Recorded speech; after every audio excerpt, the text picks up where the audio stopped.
Pernah kepikiran gak sih, kalau smartphone yang lagi Anda pegang sekarang, itu punya nenek moyang yang sama dengan Gucci Tanah Liat dari 2000 tahun lalu? Nah, dalam beberapa menit ke depan, kita akan bongkar bareng-bareng gimana teknologi yang kita anggap super modern, ternyata cetak birunya itu udah kuno banget.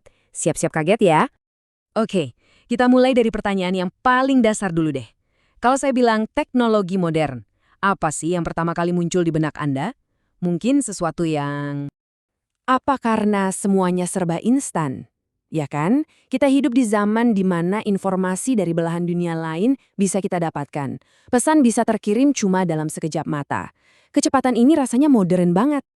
Atau mungkin karena semuanya serba digital. Semuanya kayak nggak kelihatan gitu ya. Jalan di sirkuit elektronik, barisan kode, bukan lagi pakai roda gigi atau tuas mekanik yang bisa kita lihat. Atau jangan-jangan soal konektivitas.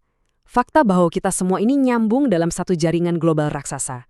Ponsel, laptop, bahkan mobil kita bisa saling ngobrol satu sama lain. Nah, ini dia pertanyaan kuncinya. Gimana kalau saya bilang, cetak biru dari banyak banget teknologi modern ini ternyata udah ada dari berabad-abad atau bahkan ribuan tahun yang lalu? Oke, kita mulai dari jaringan informasi. Sesuatu yang kita anggap sebagai puncaknya kemodernan. Tapi coba kita lihat seberapa dalam sih akarnya. Kita mulai dari yang paling fundamental ya, baterai. Listrik portable. Ternyata konsep ini usianya udah lebih dari 2000 tahun. Nah, ini dia nih yang namanya baterai Baghdad. Kelihatannya sih simple ya, cuma guci tanah liat, ada batang besi, ada silinder tembaga. Tapi begitu diisi cuka, benda ini bisa menghasilkan listrik. Para ilmuwan yakin ini dipakai buat melapisi perak dengan emas, sebuah proses yang butuh listrik. Luar biasa banget kan untuk zaman 200 tahun sebelum Masehi? Kedengarannya agak aneh ya, tapi ini fakta loh. Kemampuan kita buat ngirim salinan gambar dokumen lewat kabel ternyata datang lebih dulu daripada kemampuan kita ngirim suara. Coba lihat lini masa ini. Mesin faks pertama itu ditemukan tahun 1843. Itu lebih dari 30 tahun sebelum telepon dipatenkan. Emang sih buat ngirim satu gambar aja butuh waktu setengah jam, tapi itu jauh lebih cepat daripada ngirim kurir pakai kereta api pada zaman itu. Sekarang kita ngomongin soal komputer. Tunggu dulu, bukan komputer elektronik ya, tapi komputer analog pertama yang pernah ditemukan. Dibuatnya kapan? Sekitar tahun 150 sebelum Masehi. Gila kan? Inilah dia mekanisme Antikythera, sebuah keajaiban teknik dari zaman kuno. Ditemukan di bangkai kapal, alat super rumit ini punya puluhan roda gigi buat memprediksi posisi benda-benda langit. Jadi, intinya apa? Ini adalah mesin yang bisa diprogram untuk menghitung masa depan. Iya, itu kan definisi paling dasar dari sebuah komputer. Oke, sekarang kita pindah ke hal-hal yang kita lihat setiap hari. Anda bakal kaget kalau tahu seberapa jauh kita harus melihat ke belakang buat nemuin asal-usulnya.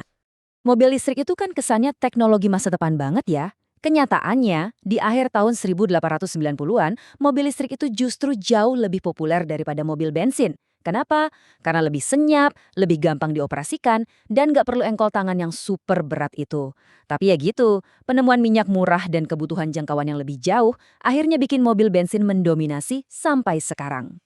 Kalimat sesederhana ini bisa jadi diucapkan oleh pelanggan pertama dari sebuah penemuan yang kita semua kenal banget sekarang.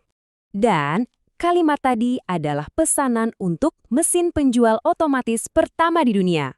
Di kuil-kuil Mesir kuno, alat ini dipakai biar setiap orang dapat jatah air suci yang adil dengan menukar koin.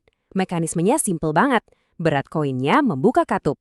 Konsep dasarnya, tukar koin dengan barang itu sama persis sampai hari ini. Nah, sekarang kita bahas yang seru-seru, hiburan. Bahkan cara kita seneng-seneng pun ternyata punya sejarah yang jauh lebih tua dari yang kita kira. Kebanyakan orang mikir video game itu mulainya dari Pong di tahun 1972. Tapi, coba deh kita mundur lebih jauh. Tahun 1948 udah ada yang namanya Keto Tray Tube Amusement Device. Itu simulator udal. Terus di tahun 1958, seorang ilmuwan bikin Tennis for Two buat hiburan pengunjung di labnya. Jadi, Pong itu bukan awal mula, tapi momen di mana video game jadi komersial. Kita mungkin mikir film 3D itu penemuan baru, ya kan? Ternyata teknologinya udah berumur 100 tahun lebih. Yap, beneran. Kita mungkin mengasosiasikan 3D sama film keren kayak Avatar, tapi sejarahnya itu siklus naik turun. Film 3D pertama yang diputar buat umum, The Power of Love, itu udah ada dari tahun 1922. Terus sempat ngetren banget di tahun 50-an, sebelum akhirnya teknologinya disempurnakan lagi buat generasi kita sekarang. Polanya berulang terus. Jadi, apa sih yang bisa kita pelajari dari semua ini? Kelihatan banget kan ada sebuah pola. Sebuah ide brilian muncul jauh sebelum waktunya. Mungkin idenya terlalu mahal, atau nggak praktis, atau masyarakatnya aja yang belum siap. Terus idenya seakan menghilang, tidur panjang, nungguin teknologi pendukung atau perubahan budaya yang pas, sampai akhirnya ide itu relevan dan boom, mengubah segalanya. Nah, ini yang jadi pertanyaan penutup yang menarik buat kita renungkan. Dari semua ide yang sekarang kita anggap fiksi ilmiah atau nggak mungkin, kira-kira mana ya yang sebenarnya adalah cetak biru kuno dari masa depan, yang cuma lagi nunggu momen yang tepat buat bersinar?